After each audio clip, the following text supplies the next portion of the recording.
시간 주님을 찬양하기를 원합니다. 예수 가장 귀한 그 이름 전심으로 주 찬양. 함께 찬양하겠습니다.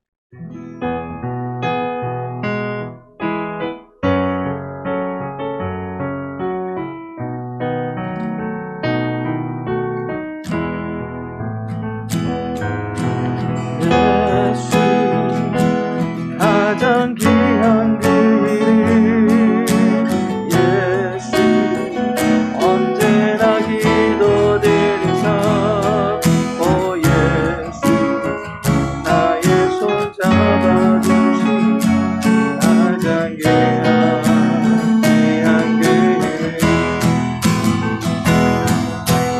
예수 찬양하기 원하네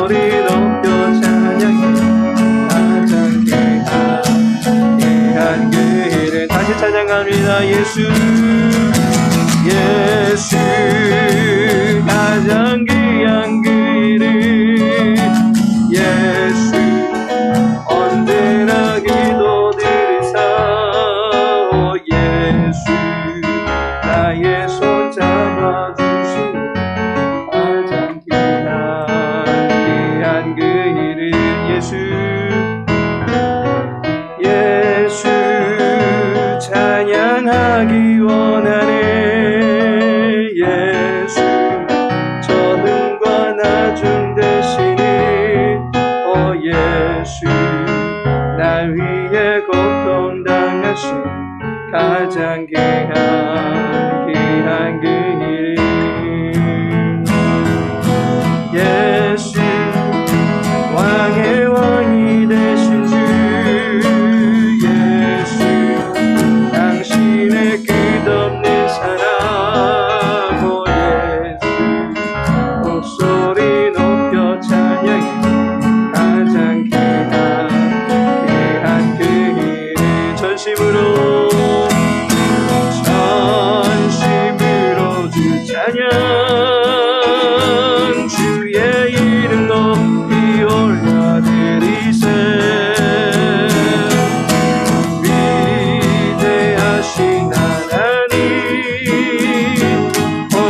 위에 높이 올려드리세 다시 한번 전심으로 주 찬양 주의 이름 높이 올려드리세 위대하신 하나님 온 땅 위에 높이 올려드리세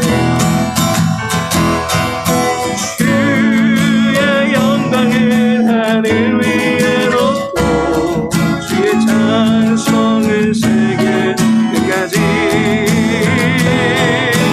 주의 영광을 모든 나라 위한 주의 찬송을 세계 끝까지 전심으로 주 찬양 전심으로 주 찬양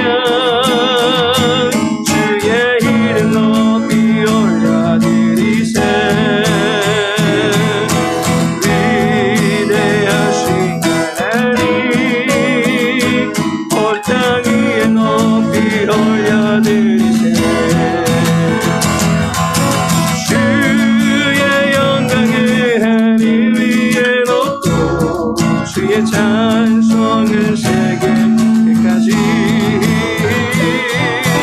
주의 영광을 모든 나라 위한 주의 찬송을 세계 끝까지 한 번 더 찬양합시다. 전심으로 주 찬양 주의 이름 높이 올려드리세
같이 묵도 들으심으로 3일 예배 하나님께 올려드리겠습니다.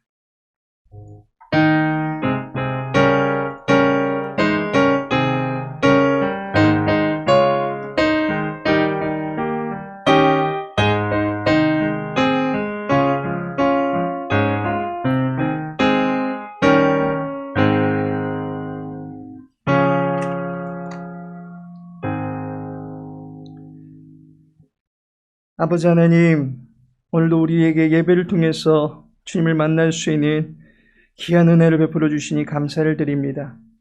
코로나 때문에 많은 제약을 받고 있지만 그로 인해서 우리 마음 가운데 많은 두려움들도 있지만 다시금 주님의 은혜 나에게 아래 거하며 평안함을 얻을 수 있는 모든 심령들 되어지게 하여 주시옵시고 이 시간 주님을 예배하는 거룩한 기쁨들이 우리 마음 가운데 넘쳐날 수 있도록 도와주옵소서. 모든 시간 주께 의탁하며 예수님의 이름으로 기도합니다. 찬송가 96장 찬양하시고 우리를 대표해서 이선영 집사님 기도하시겠습니다.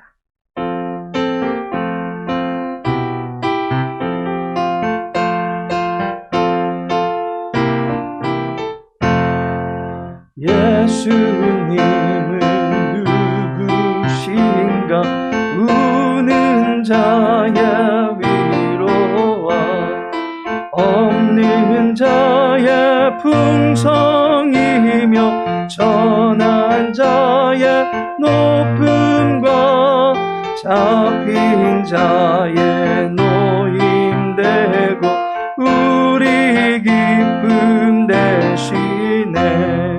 예수님은 누구신가 약한 자의 강함과 눈먼 자의 빛이시며 병든 자의 고침과 죽은 자의 부활되고 우리 생명 되시네.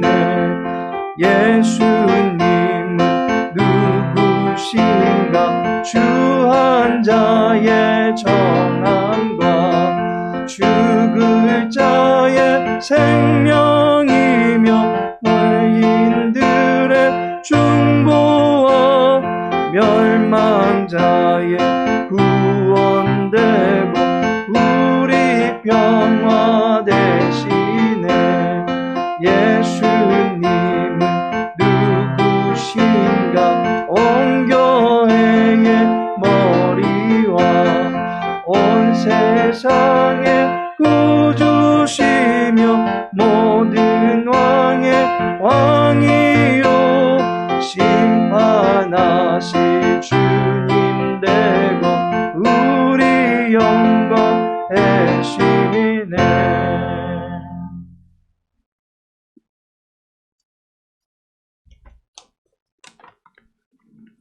거룩하시고 자비하신 하나님 아버지, 시련의 밤은 깊어만 가고 환난의 모든 광풍은 세상을 더욱 혼탁한 소용돌이 속으로 내몰아갑니다.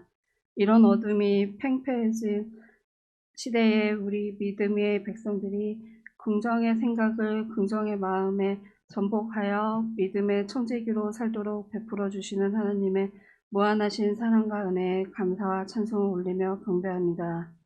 목마른 사슴이 시냇물을 찾듯이 저희도 수요 저녁 예배를 통해 영원히 목마르지 아니하는 생명수를 얻어 마시기 원합니다.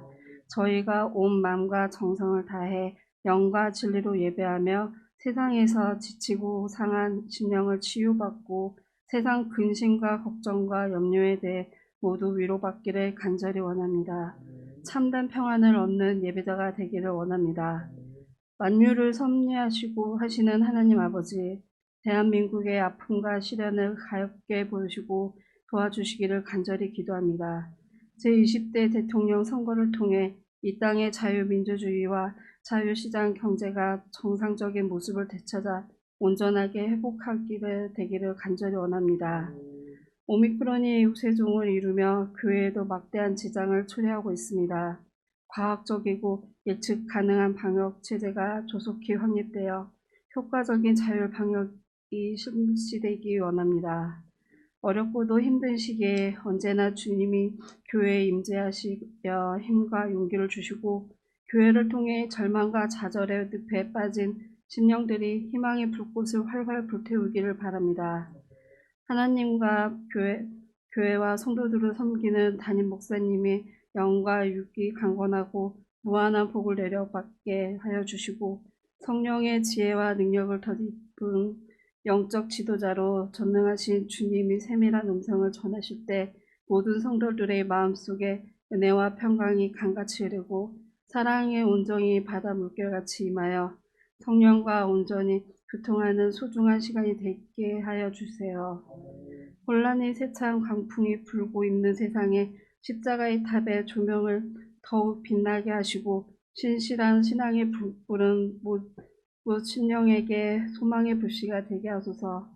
모든 영광과 찬송을 영원히 받으시기에 합당하신 우리 주 예수 그리스도의 이름으로 기도합니다. 아멘.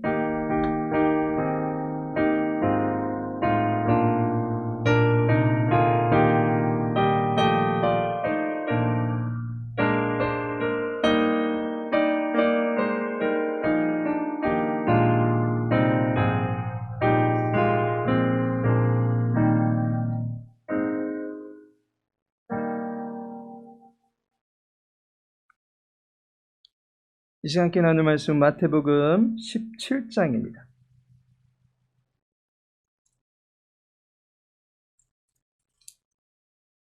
마태복음 17장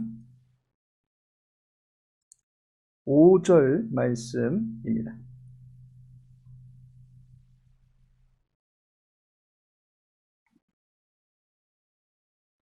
마태복음 17장 5절 말씀 우리 함께 읽도록 하겠습니다. 말할 때에 호련히 빛난 구름이 그들을 덮으며 구름 속에서 소리가 나서 이르시되 이는 내 사랑하는 아들이요 내 기뻐하는 자니 너희는 그의 말을 들으라 하시는지라. 아멘. 오늘은 마태복음 17장 함께 나눠보도록 하겠습니다.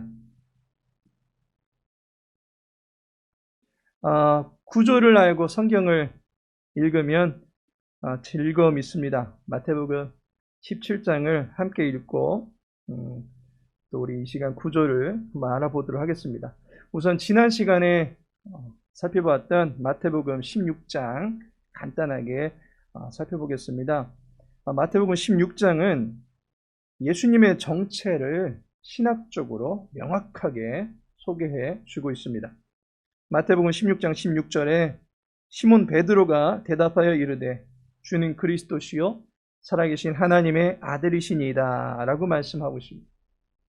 하나님께서 예수님을 올바르게 알 수 있도록 베드로의 지각을 열어주셨습니다. 그로 인하여 베드로는 예수님을 향해서 주님은 그리스도시요 그리고 살아계신 하나님의 아들이십니다 라는 고백을 하게 됩니다.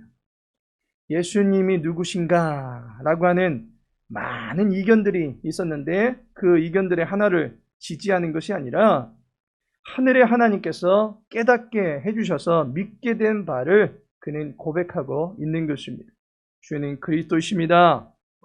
주님이 통치자이십니다 라고 고백합니다. 그리고 예수님이 구약에서 약속한 기름 부음 받은 자 곧 메시아이십니다 라고 고백하는 것입니다. 그리고 주님이 살아계신 하나님의 아들이십니다 라고 말도 합니다. 예수님이 하나님으로부터 보냄받으신 분이십니다 라는 이 사실을 마태복음 16장 전반부에서 확실하게 알려주고 있습니다. 예수님의 정체가 제자들 앞에 명확하게 드러나게 된 것입니다. 이제 예수님의 정체가 확실하게 알려지게 되었으니까 마태 사도는 이어서 무슨 내용을 기록하겠습니까? 마태는 메시아란 어떠한 일을 하시는 분이시다 라고 하는 것과 이제 예수님을 메시아로 고백하는 제자들은 어떻게 해야만 하는가 라고 하는 내용을 후반부에서 다루었습니다. 예수님은 자신이 고난을 받고 죽어야 될 사명이 있는 사람이다 라고 하는 것을 알려주십니다. 그리고 제자들에게는 자신에게 주어진 사명을 감당하면서 예수님을 따라야 된다라고 가르쳐 주셨습니다. 이제 마태복음 17장으로 들어서게 되면 메시아이심을 이 고백했던 이 고백을 바탕으로 우리가 이제 제자들이 어떻게 살아가야 되는가라고 하는 것을 이제 깨닫게 되어집니다. 그런데 예수님께서 메시아로 드러나게 된 이후부터 예수님께서는 나의 죽음이 임박해졌다라고 하는 것을 계속해서 가르쳐 주시는 걸 보게 됩니다. 마태복음 16장 21절에도 그 가르침이 있습니다. 그리고 17장 9절, 그리고 12절에도 나오고 있습니다. 그리고 17절에서도 비슷한 뉘앙스의 이야기가 반복되고 있습니다. 예수님은 자신의 죽음이 가까이 왔다라고 하는 것을 인식하고 계십니다. 그야말로 긴박해진 것입니다. 시급해진 것입니다. 따라서 예수님께서 자신의 죽음 직전까지 마지막으로 제자들에게 남겨주어야 될 말씀들을 이제 가르치시는 내용이 마태복음 18장에서부터 25장까지 계속 이어지는 것을 볼 수 있게 됩니다. 오늘 우리가 읽게 되는 이제 마태복음 17장에서는 메시아를 따르는 제자들의 자세가 어떻게 해야 되는 것인지 소개해 주고 있습니다. 그래서 이 시간 통독하시면서 제자들, 곧 우리들에게 메시아를 따를 때 어떠한 자세를 가지고 따라야 되는지 한번 본문을 통해서 알아보시길 바라겠습니다. 마태복음 17장을 펴시고 같이 읽어보도록 하겠습니다. 마태복음 17장 1절부터 같이 읽습니다. 엿새 후에 예수께서 베드로와 야고보와 그 형제 요한을 데리시고 따로 높은 산에 올라가셨더니 그들 앞에서 변형되사 그 얼굴이 해같이 빛나며 옷이 빛과 같이 휘어졌더라. 그때에 모세와 엘리야가 예수와 더불어 말하는 것이 그들에게 보이거늘 베드로가 예수께 여쭈어 이르되 주여 우리가 여기 있는 것이 좋사오니 만일 주께서 원하시면 내가 여기서 초막 셋을 짓되 하나는 주님을 위하여 하나는 모세를 위하여 하나는 엘리야를 위하여 하리이다. 말할 때에 호련히 빛난 구름이 그들을 덮으며 구름 속에서 소리가 나서 이르시되 이는 내 사랑하는 아들이요 내 기뻐하는 자니 너희는 그의 말을 들으라 하시는지라. 제자들이 듣고 엎드려 심히 두려워하니 예수께서 나와 그들에게 손을 대시며 이르시되 일어나라 두려워하지 말라 하시니 눈을 보고 보매 오직 예수 외에는 아무도 보이지 아니하더라. 그들이 산에서 내려올 때에 예수께서 명하여 이르시되 인자가 죽은 자 가운데서 살아나기 전에는 본 것을 아무에게도 이르지 말라 하시니 제자들이 물어 이르되 그러면 어찌하여 서기관들이 엘리야가 먼저 와야 하리라 하나이까? 예수께서 대답하여 이르시되 엘리야가 과연 먼저 와서 모든 일을 회복하리라. 내가 너희에게 말하노니 엘리야가 이미 왔으되 사람들이 알지 못하고 임으로 대우하였도다. 인자도 이와 같이 그들에게 고난을 받으리라 하시니 그제서야 제자들이 예수께서 말씀하신 것이 세례 요한인 줄을 깨달으니라. 그들이 무리에게 이르매 한 사람이 예수께 와서 꿇어 엎드려 이르되 주여 내 아들을 불쌍히 여기소서. 그가 간질로 심히 고생하여 자주 불에도 넘어지며 물에도 넘어지는지라. 내가 주의 제자들에게 데리고 왔으나 능히 고치지 못하더이다. 예수께서 대답하여 이르시되 믿음이 없고 패역한 세대여 내가 얼마나 너희와 함께 있으며 얼마나 너희에게 참으리요 그를 이리로 데려오라 하시니라. 이에 예수께서 꾸짖으시니 귀신이 나가고 아이가 그때부터 나으니라. 이때에 제자들이 조용히 예수께 나와 이르되 우리는 어찌하여 쫓아내지 못하였나이까? 이르시되 너희 믿음이 작은 까닭이니라. 진실로 너희에게 이르노니 만일 너희에게 믿음이 겨자씨 하늘 만큼만 있어도 이 산을 명하여 여기서 저기로 옮겨지라 하면 옮겨질 것이요 또 너희가 못할 것이 없으리라. 갈릴리에 모일 때에 예수께서 제자들에게 이르시되 인자가 장차 사람들의 손에 넘겨져 죽임을 당하고 제3일에 살아나리라 하시니 제자들이 매우 근심하더라. 가버나움에 이르니 반세계를 받는 자들이 베드로에게 나와 이르되 너의 선생은 반세계를 내지 아니하느냐? 이르되 내신다 하고 집에 들어가니 예수께서 먼저 이르시되 시몬아 네 생각은 어떠하냐? 세상 임금들이 누구에게 관세와 국세를 받느냐? 자기 아들에게냐 타인에게냐? 베드로가 이르되 타인에게니이다. 예수께서 이르시되 그렇다면 아들들은 세를 면하리라. 그러나 우리가 그들이 실족하지 않게 하기 위하여 네가 바다에 가서 낚시를 던져 먼저 오르는 고기를 가져 입을 열면 돈 한 세겔을 얻을 것이니 가져다가 나와 너를 위하여 주라 하시니라. 아멘.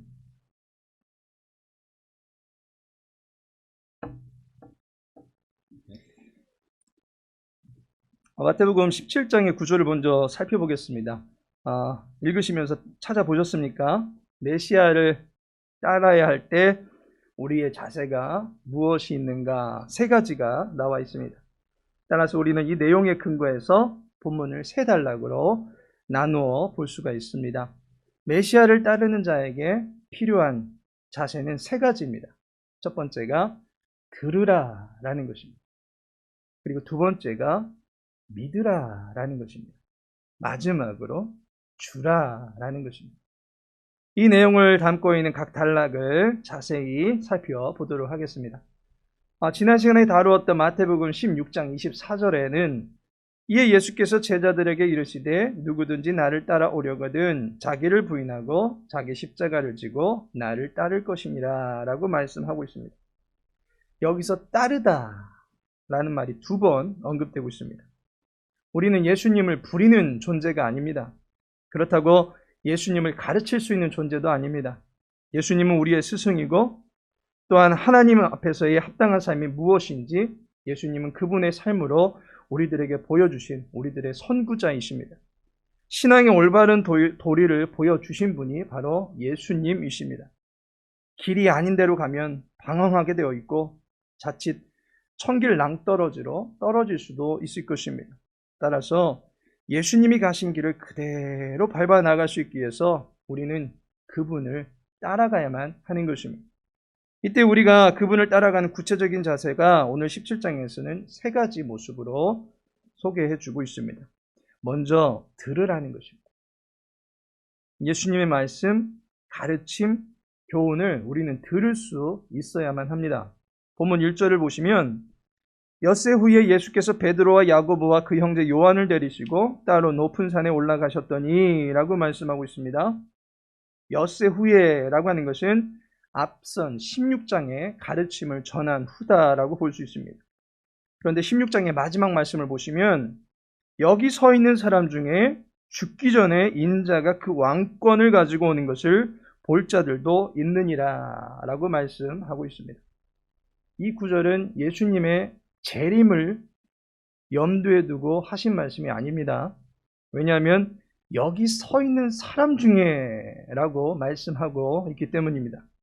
다시 말하면 예수님의 가르침을 받고 있는 제자들 중에서 예수님이 왕의 권세를 갖게 되는 장면을 볼 사람들이 있다라고 가르쳐 주고 계십니다. 그런데 오늘 1절에 보시면 베드로와 야고보와 그 형제 요한을 데리시고 따로라고 말씀합니다. 예수님께서 제자들 중에서 세 사람을 따로 선별해서 그들과 함께 높은 산에 올라가게 됩니다. 마태복음에서 산 또는 배가 나오면 특별한 사건이 벌어집니다. 그 가운데 예수님께서 산에 올라가시면 특별한 일들이 벌어지는 것을 보게 됩니다. 마태복음 5장에서는 산에 올라가셔서는 기독교 최고의 복음이라 할 수 있는 산상수훈을 가르치신 것을 보게 됩니다. 마태복음 14장에서는 산에 올라가셨을 때 떡과 물고기로 4,000명을 먹이시는 이적을 벌이십니다. 그리고 마태복음 27장에서 골고다라고 하는 곳에 오르셨을 때는 예수님의 십자가가 세워지는 것을 보게 됩니다. 마태복음 28장에서는 승천하시기 직전에 모든 민족으로 제자를 삼으라 내가 너희와 끝까지 함께한다 라는 이 약속을 주실 때에도 제자들은 산에 올랐다라고 마태복음 28장 16절에 말씀하고 있습니다. 이처럼 산은 특별한 의미가 또한 특별한 사건이 벌어지는 장소입니다. 오늘 베드로와 야고보와 요한 역시도 지금 따로 산에 올라가게 된다라고 한다면 지금 그들 앞에 특별한 사건 또는 특별한 가르침이 전개될 것이다 라고 하는 것을 예고해 주는 것입니다. 그들이 그곳에 가가지고 보게 된 것은 예수님께서 해같이 빛나는 모습을 보게 되었다라는 것입니다. 이때 하늘로부터의 가르침을 듣게 되는데 5절에 보니까 말할 때에 호련히 빛난 구름이 그들을 덮으며 구름 속에서 소리가 나서 이르시되 이는 내 사랑하는 아들이요 내 기뻐하는 자니 너희는 그의 말을 들으라 하시는지라 라고 말씀하고 있습니다. 그리고 6절에 보니까 제자들이 듣고 엎드려 심히 두려워하니 라고 말씀하고 있는 것을 볼 때에 지금 제자들은 5절에서 하늘에서 들리는 이 음성은 하나님께서 그들에게 나타나신 것이다 라고 하는 것을 직감하게 되었던 것입니다. 뜨거운 열기 앞에서 우리는 몸부림칠 수밖에 없듯이 하나님의 생생한 음성을 듣게 된 모든 제자들은 거룩한 두려움에 압도되어 엎드리게 되었던 것입니다. 그들이 엎드렸을 때에 그들이 들었던 음성의 내용, 어디서 비슷한 내용을 보신 적 없으십니까? 마태복음 초반에서 비슷한 내용이 언급이 되었습니다. 마태복음 3장 17절을 보시면 하늘로부터 소리가 있어 말씀하시되 이는 내 사랑하는 아들이요 내 기뻐하는 자라 하시니라 라고 말씀하고 있습니다. 예수님은 그때부터 하늘로부터 임명을 받고 나서 드디어 공생의 사역을 시작하게 되신 것을 보게 됩니다. 그리고 오늘 하나님께서는 동일한 말씀을 주시면서 그 말씀에 초반에는 하지 아니하셨던 한 가지 또 다른 말씀을 추가해서 들려주시는데 그 말씀이 무엇입니까? 너희는 그의 말을 들으라 하시는지라 라고 말씀하고 있습니다. 하나님께서 예수님의 말씀에 권능이 있음을 제자들에게 인식시켜 주고 계십니다. 그의 말을 들으라는 것입니다. 왕이신 하나님께서 말씀하시되 아들의 말을 들으라 라고 말씀하시면 이제 아들 역시도 왕의 권세를 갖게 되었음을 공포하는 것입니다. 따라서 제자들은 마태복음 16장 28절의 말씀이 성취되는 광경을 이 산에서 보게 되었던 것입니다. 그리고 그 자신들이 앞으로 예수님에 대해서 어떤 자세를 갖추어야 될지를 분명히 깨닫게 되었습니다. 그분의 말씀을 들어야 된다라고 하는 것입니다. 그분의 말이 곧 법이고 본분이고 어명으로 여기고 그분의 말씀을 들어야 된다라고 하는 것을 깨닫게 되었습니다. 두 번째로는 믿으라는 것입니다. 앞선 단락은 주로 산에서 이루어진 사건이었습니다. 그래서 1절에 산에 올라가셨더니 하더니 이제 9절에서는 산에서 내려올 때에 라고 말씀하고 있습니다. 산을 오르내리면서 있었던 일을 앞단락에서는 소개해주고 있습니다. 그리고 이제 14절을 보시면 그들이 무리에게 이르매 라고 말합니다. 제자들은 이제 무리들이 있는 곳으로 내려오게 되었던 것입니다. 그런데 그곳에는 다른 제자들도 함께 있었습니다. 이곳의 배경을 앞의 단락과 연관져서 생각해 본다면 아마 그쪽은 산 아래가 될 것입니다. 산 위에 올라가 있을 때 산에 오르지 못했던 제자들은 산 아래에서 어떤 사람을 돕고 있었습니다. 그런데 그들이 돕고 싶었던 그 일이 뜻대로 되지 않았습니다. 그 일이 무슨 일인가 보았더니 15절에 주여 내 아들을 불쌍히 여기소서 그가 간질로 심히 고생하여 자주 불에도 넘어지며 물에도 넘어지는지라 라고 말하고 있습니다. 한 사람의 아들이 간질로 고생을 하고 있었던 것입니다. 그런데 예수님께서는 이것은 간질이라기보다는 악한 영이 벌여놓은 사악한 짓이다 라고 하는 것을 아셨습니다. 18절에 보시면 이에 예수께서 꾸짖으시니 귀신이 나가고 아이가 그때부터 나으니라 라고 말씀하고 있습니다. 귀신을 내보내고 나니까 아이가 온전케 되었다라는 것입니다. 예수님이 오셔서 비로소 이 사람의 아들을 고쳐주신 것입니다. 이전까지 제자들은 귀신 들린 아들과 실랑이를 벌이고 있었던 것입니다. 그런데 예수님은 오셔서 단번에 그 모든 문제를 해결해 주셨던 것입니다. 그런데 제자들에게는 그 일이 마음처럼 쉽게 해결되지 않았던 것을 보게 됩니다. 아주 고집이 세고 강력한 귀신이 아이와 제자들을 괴롭히고 있었던 것입니다. 이 모습을 보신 예수님께서 17절에 예수께서 대답하여 이르시되 믿음이 없고 패역한 세대여 내가 얼마나 너희와 함께 있으며 얼마나 너희에게 참으리요 그를 이리로 데려오라 하시니라 라고 말씀하고 있습니다. 믿음이 없고 패역한 세대라고 말씀을 하고 계시면서 20절에 보면 이르시되 너희 믿음이 작은 까닭이니라 라고 말씀하고 있습니다. 제대로 된 믿음을 갖추지 못했기 때문에 제자들에게서는 능력이 나타나지 않았다라고 말해주고 있는 것입니다.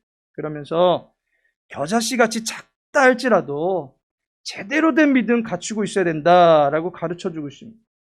겨자씨만한 믿음이면 참으로 보잘것없는 것 같은데 지금껏 예수님께 배운 제자들에게 있어서 겨자씨만한 믿음조차도 없었던 것입니까? 예수님께서 말씀하신 작아 보이는 듯한 이 믿음은 구체적으로 무엇을 말하는 것입니까? 이 본문이 마가복음 9장과 누가복음 9장에도 동일하게 언급이 되어 있는데 거기서는 기도회에는 이러한 유가 나갈 수 없느니라 라는 말로 결론을 내고 있습니다. 그렇다면 제대로 된 믿음이란 무엇입니까?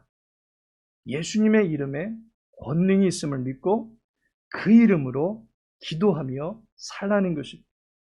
자기의 능력이 아니라 예수님의 능력과 그 권세에 의지해서 살아가는 삶이 제자들에게는 필요하다라고 가르쳐주고 있는 것입니다.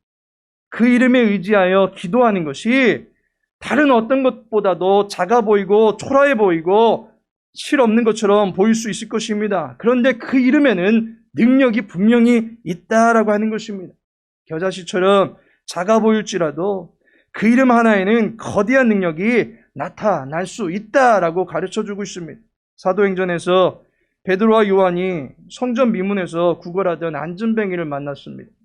그때 일반적으로는 은과 금이 그 사람에게 더욱 필요해 보이는 것일 수 있습니다. 그리고 은과 금을 주는 것이 그에게 실제적인 도움을 주는 것이다 라고 여길 수도 있을 것입니다. 그런데 베드로와 요한은 안전뱅이를 비롯한 세상의 많은 사람들이 힘이 있다, 실질적인 것이다 라고 여겼던 금과 은과 같은 그런 엄청난 것은 나에게 없다라고 말합니다. 그리고는 내게는 예수 그리스도의 이름이 있다라고 말합니다. 그 이후에 그 이름으로 명할 때에 그 안진뱅이 육체를 결박했고 그 거렁뱅이의 삶을 비천하게 만들었던 모든 약함들이 떠나가게 된 것을 보게 됩니다. 예수님의 이름에 능력이 있음을 믿고 살아가라 라고 하는 것을 제자들에게 가르쳐 주신 것입니다. 그 이름으로 기도하라 라고 가르쳐 주신 것입니다. 자신은 이제 계속해서 제자들과 함께 하지는 못할지라도 제자들의 입술에 예수님의 이름을 남겨두고 갈 터이니 그 이름으로 늘 구하고 기도하며 살라 라고 하는 것을 제자들에게 가르쳐 주고 있는 것입니다. 마지막으로 주라는 것입니다. 예수님을 따르는 방법으로 주라라고 하는 삶이 있습니다. 주는 것은 내게 있는 것을 내놓는 것입니다. 내놓아야 할 대상에 따라서 이웃을 위해서 줄 수도 있고 때로는 존경하는 사람을 위해서 줄 수도 있고 또는 자신을 위해서 내어줄 수도 있을 것입니다. 예수님께서는 성전세를 요청하는 당시의 사람들에게 성전세를 주라고 말씀하시면서 27절에 보면 그러나 우리가 그들이 실족하지 않게 하기 위하여 라고 말하면서 나와 너를 위하여 주라 하시니라 라고 말씀하고 있습니다. 여기서 주는 목적을 말씀해 주는데 그들을 위하여 주는 것이고 또한 나와 너를 위하여 주는 것이다 라고 말씀하고 있습니다. 자신의 것을 내어드림은 상대를 위한 것입니다. 또한 주님과 주님을 따르는 사람들을 위한 것입니다. 주는 것은 낭비하거나 허비하는 것이 아닙니다. 선한 책무를 감당하는 것입니다. 자기 것으로 구지하는 선한 삶을 살게 되는 것입니다. 그런데 성전세를 내라고 하는 이 기사가 오직 마태복음에만 기록이 되어 있습니다. 적정 수준에서 정해진 납세의 의무를 감당하는 것, 어쩌면 세리였던 마태가 매우 의미 있게 보았다라고 볼 수도 있을 것입니다. 다른 제자들은 이 기사를 적지 않았습니다. 오직 마태만이 이 기사에 의미를 두고 나는 이거 기록해야 되겠다라고 해서 기록해 놓은 것입니다. 그렇다면 이 기사가 과연 어떠한 의미가 있는 것입니까? 예수님께서는 십자가에 달려 죽으실 것이라고 9절과 23절에 두 번에 걸쳐서 말씀해 주고 계십니다. 예수님이 죽는다라고 하는 것을 계속해서 말씀하고 있는 중에 성전세를 내야 된다라고 하는 이 기사를 마태가 굳이 선별하여 기록한 이유가 무엇이겠습니까? 마태가 이 글을 기록할 시기에 실제로 예루살렘 성전은 무너졌다라고 하는 것입니다. 마태가 이 글을 기록할 당시에는 예루살렘 성전은 이미 무너져 있는 상태였습니다. 다시 말하면 마태가 이 글을 기록할 때 성전은 없었습니다. 그런데 굳이 그가 기억을 되살려서 성전세를 예수님이 내시더라라고 하는 이야기를 하는 의도가 무엇이겠습니까? 예수님께서 성전세를 자신의 몸값으로 대체해 주셨다라고 하는 것을 알려주고 있는 것입니다. 예수님은 자신의 생명을 우리에게 주심으로써 우리의 생명이 여호와께 있음을 고백하며 드리던 그 성전세를 이제 자신의 몸으로 대체해 주신 것입니다. 따라서 지금껏 사람들은 성전세를 내면서 내 생명은 여호와께 있습니다 라고 말해왔지만 이제는 십자가의 사건이 끝난 이후로는 대속자가 되신 예수님을 믿고 따를 때에 내 생명은 여호와의 것입니다 라고 기억할 수 있게 되는 것입니다. 우리의 생명을 살려주신 예수님께 우리의 마음을 드리고 우리의 삶을 드려야 된다라고 하는 취지에서 이 말씀을 마태 사도가 선별하여 기록한 것입니다. 하나님께서 사랑하시는 성도 여러분, 예수님을 따른다라고 하는 것은 학원 수강생들이 쪽집게 강사의 가르침을 잘 받아줬고서 그것을 달달 외워서 좋은 대학교 가는 식의 모습을 말하는 것이 아닙니다. 본해퍼 목사님께서는 제자라는 말보다는 뒤따르는 사람이라는 용어가 더 어울린다라고 말한 바가 있습니다. 제자라는 말이 잘못된 말은 아닙니다. 하지만 자칫 제자라고 하니까 그냥 앉아서 가르침만 받는 그런 것으로만 생각할 오해의 소지가 있었기 때문에 따라야 된다라고 하는 것까지도 말씀해 준 것입니다. 제자는 따라가는 사람입니다.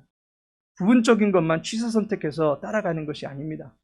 교회가 제시한 일들에 대해서 선별해서 따라가는 것이 아닙니다. 교회의 머리는 주님이십니다. 주님의 모든 생각들을, 주님의 모든 말씀들을 힘을 다하여 따를 수 있는 것이 제자인 것입니다. 제자는 예수님의 말씀을 들어야 됩니다. 내 멋대로 생각하고 내 마음대로 믿고 싶은 대로 받아들이면서 사는 것이 아닙니다. 예수님의 가르침을 그대로 따라 믿고 살아가는 것입니다. 또한 제자는 예수님의 이름에 권세가 있음을 믿어야 될 것입니다. 그래서 그 이름으로 기도하는 것입니다. 하나님과 상관없는 인생들은 기도하지 않습니다. 그러나 하나님을 범사에 인정코자 하는 사람은 늘 기도하게 되어 있습니다. 예수님의 권세에 의지하며 살아가게 되어 있습니다. 그리고 예수님을 따르는 사람은 예수님 때문에 내가 값진 생명을 얻었고 예수님 때문에 가치 있는 생명을, 가치 있는 인생을 살게 되었노라 라고 하는 사실을 깨닫고 빚진 자의 심정을 가지고 주의 교회와 이웃을 위하여 나누어주는 삶을 살아갈 수 있게 되는 것입니다. 절대 진리가 사라지고 자기 소견대로 살고 싶고 자기 주장대로 사는 것이 더 멋지고 의식 있어 보이는, 그러면서 그러한 모습이 더 지혜롭게 보이는 시대의 분위기를 보고 있습니다. 사회가 제시한, 국가가 제시한 법과 규율조차도 내 형편과 처지에 따라서 얼마든지 무시하고 자신이 손해보게 된 것에 대해서는 국가의 책임이니 사회의 부조리니 하면서 탓만하는 그러한 시대 분위기를 맞이했습니다. 또한 테이블 신앙은 선호할지언정 가시와 엉겅퀴를 걷어내야만 하는 노동의 신앙은 갖추지 못한 채 편의주의와 안락만을 추구하는 시대를 살아가고 있습니다. 순복과 순종이 기피되는 이 시대에 주님께서 우리에게 바라시는 것은 예나 지금이나 결코 변하지 않았습니다. 듣고 기도하며 나누어주는 일에 힘쓰라는 것입니다. 예수님의 말씀대로 우리의 생각을 다잡고 주님의 도우심을 구하면서 사랑을 펼쳐가는 일에 함께할 수 있게 되기를 소망합니다. 우리를 위하여 십자가에서 대속의 몸값을 모조리 내어주신 주님께서 우리들에게 따르라라고 말씀하십니다. 주님을 따르는 그 일에 함께할 수 있는 우리 사랑하는 모든 교회 권속들 되시기를 예수님의 이름으로 축복합니다. 다 같이 기도합니다. 살아계신 하나님, 주님의 가르침을 좇아서 순종하며 살아가기를 원합니다. 우리에게 말씀하여 주시고 그 말씀에 우리의 마음이 동하여서 순종하는 삶을 살아갈 수 있도록 도와주옵소서. 주께서 인도하시는 길을 쫓아 나아갈 때에 우리의 믿음이 더욱더 진일보할 수 있도록 도와주옵소서. 매일 주의 말씀을 가까이 하게 하시고 또 3일 저녁마다 말씀을 읽고 묵상하며 깨닫는 기쁨을 얻을 수 있는 주님의 백성을 다 될 수 있도록 도와주옵소서. 우리 모든 삶을 주께 의탁하며 예수님의 이름으로 기도합니다. 찬송 93장입니다.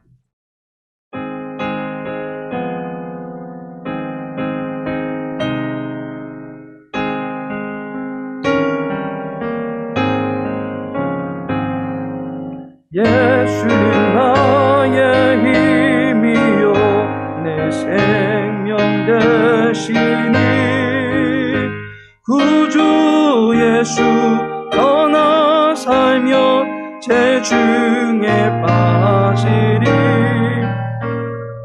눈물이 앞을 가리고 내 맘에 근심 쌓일 때 위로하고 힘주시리 주 예수.